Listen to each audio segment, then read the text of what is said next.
The materials I'm going to work with for this mask are just a paper mache mask from the reject shop. I think it cost me $2 or $2.50. And a pair of safety goggles that came with some kids' science kit. I think really you could use any type of goggles because I am planning on cutting them up. A paper pattern that I will put a link to, and this was just made by trial and error and holding it up and bending it into shape. And finally, because I'm struggling to get Eva foam locally and I wanted to do it now, this is just a Eva foam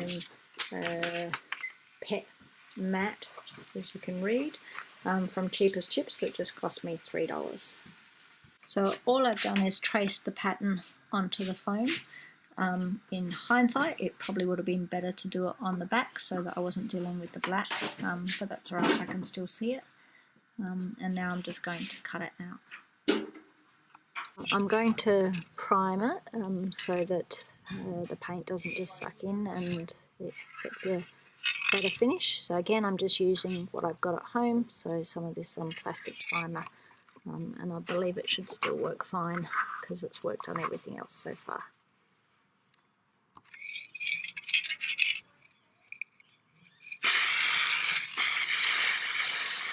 Good thing about the primer and a bit of sun is it dries quite quickly. And so next I'm going to paint it with some aluminium, and again I'm just using what I've got, so it's going to be a silver mask rather than maybe a traditional brown leather look or black. And here we go. Now I'm also turning the mask around and just making sure that I get these edges, because when you've got a white edge it can really stand out quite a bit. So just getting inside the eyes as well, and then tipping over and get the other part.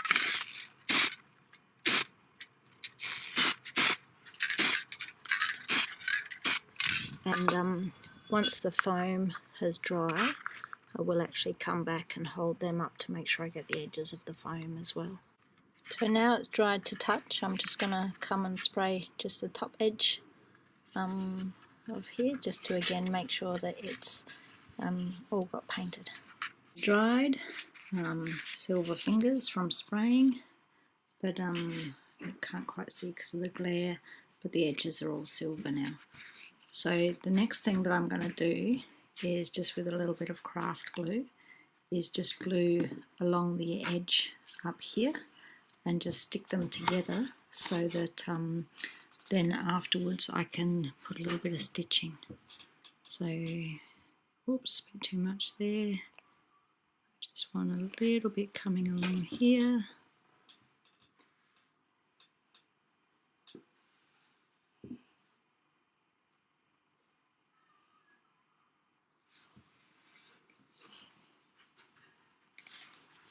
There we go, and just going to take off a bit of that extra that was on there,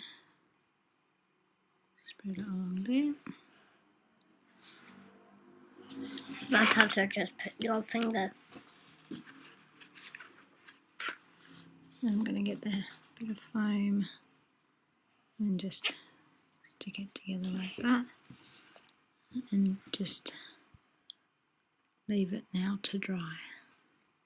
Yeah, I'm going to add some stitching to make it look a bit like it's a leather mask, even though it's silver. And I have a nice big needle just to make it a bit easier, and I'm just going to see what happens.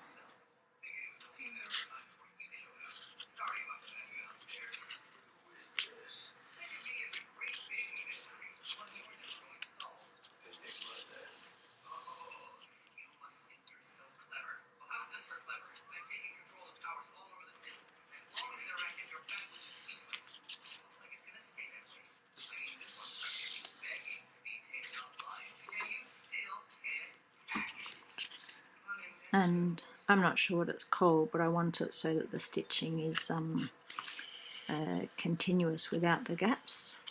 So I'm just doing the stitch where I bring it back and put it through that again,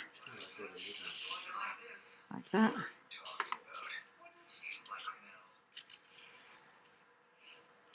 And then same again.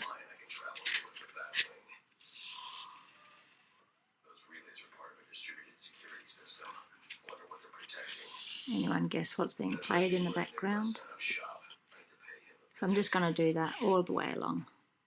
So I've stitched along there, the inside, that's where it's sort of got the double part of the stitching, and I've finished it at the join there so that I can just bring it through to the other side and do the other side. And I should add that I'm using yellow simply because that's what I had, so yellow it is. I've finished off the stitching on both sides and I plan to do another row down here, but I'm just going to tie this section here off, but I'm not going to worry too much about it because it is going to be glued down as well after it goes onto the mask. So we'll just leave it like that. And now I'll stitch down here just in the same way. With the part along the top of the beak, I don't want there to be a little bit more messy side like that. So what I'm going to do is just do a normal stitch, so just sort of going in and out like that. So it's going to have the gaps, and when I get to the end I'm going to then stitch back over it in the opposite way.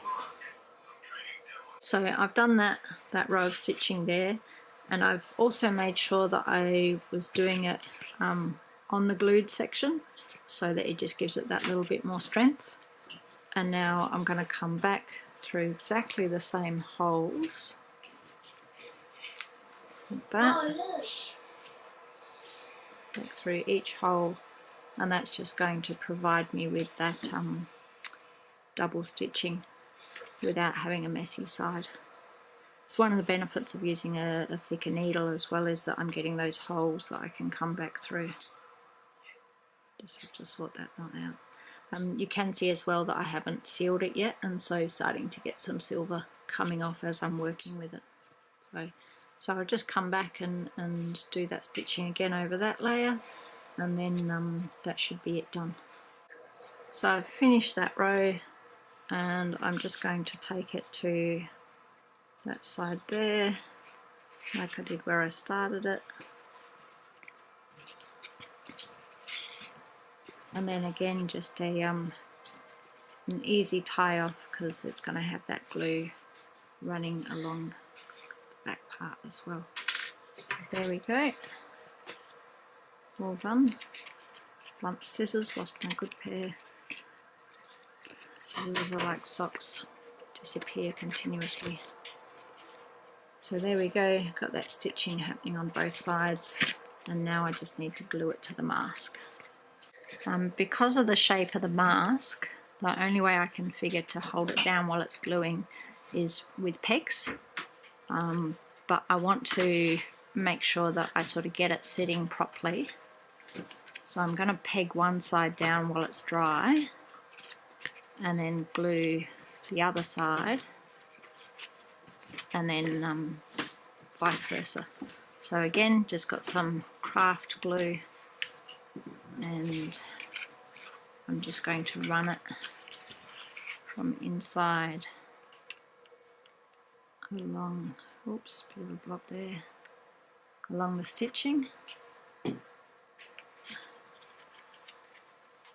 So try and make sure that stays central. Get one peg through there,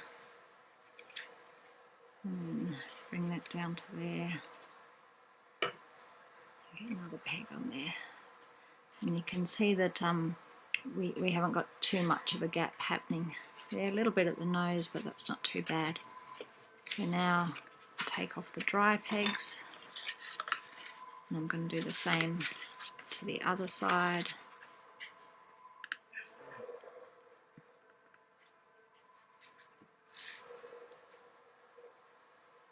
making sure I get it along that string.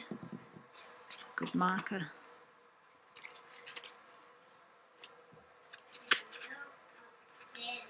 So that one there,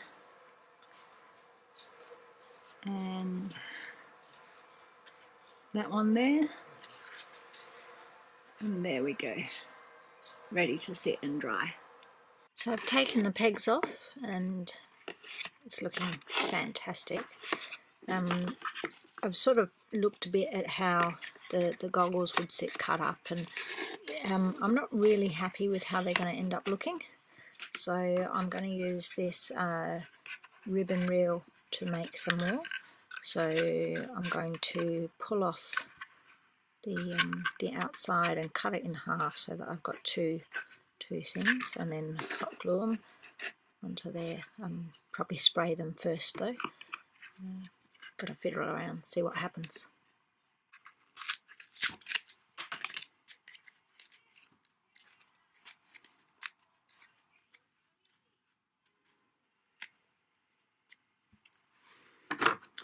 So not sure how this is going to go, but I've got a serrated knife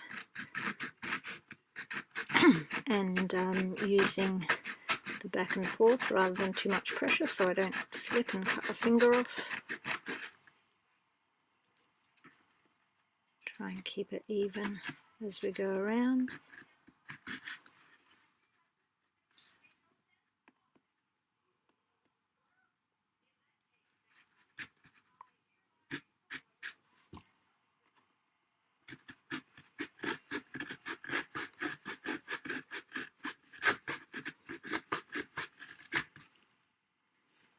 So you can see it's going to take a little bit, so I might not make you watch all of this, and I might just patiently, slowly saw around. So it's sawed in half pretty easy. They're not quite the same, but they're close enough to do. And around the edge where I've cut, I'm just using a little bit of sandpaper just to just take off that stuff that's hanging over, and then they'll be good to start painting. So still using my tin of plastic primer, and just give it a bit of a spray. Oops, completely miss and get all my hand. Spray on top. Being cardboard, that'll soak in pretty quickly, and let me do my silver coating. So I'm using the same silver that I used for the mask, and again just going to hold it and spray my fingers liberally. So I've got some fly wire that's just left over from a roll of fly screen bought from Bunnings, and I've just cut a couple of circles. So all I'm going to do is just glue that like so.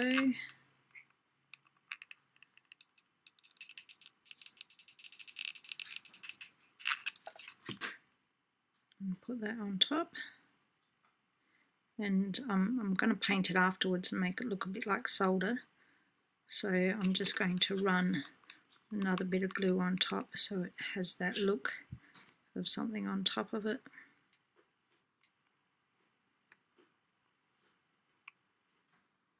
And that. And then I just need to make sure that it's touching and sealing.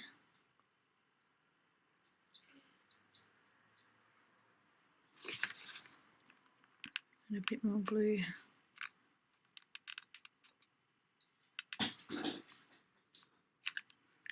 And then I'm just going to run the glue also along the back part.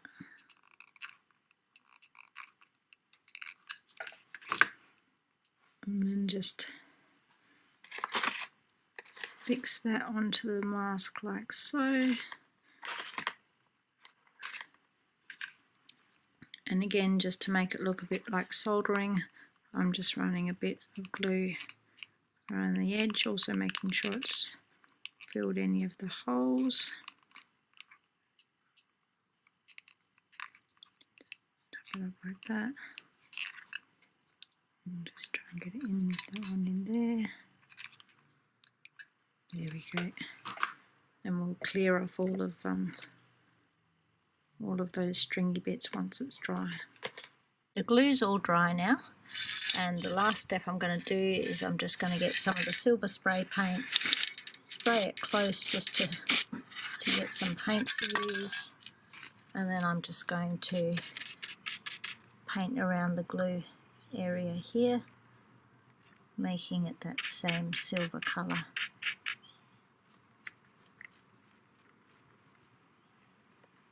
Just like so. There we go, all painted up. Final stage, I'm just going to put a bit of my rust guard, clear guard on just to protect it. And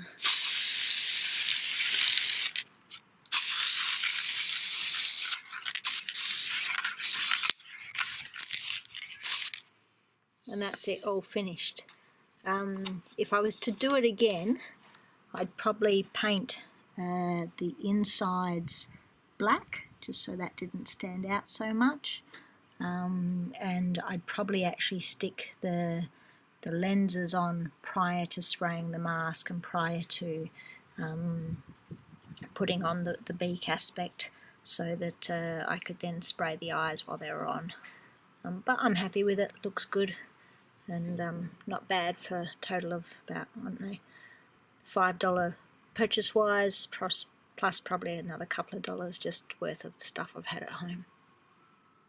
So here's the finished piece. I can see quite comfortably. Quite happy with how that's turned out.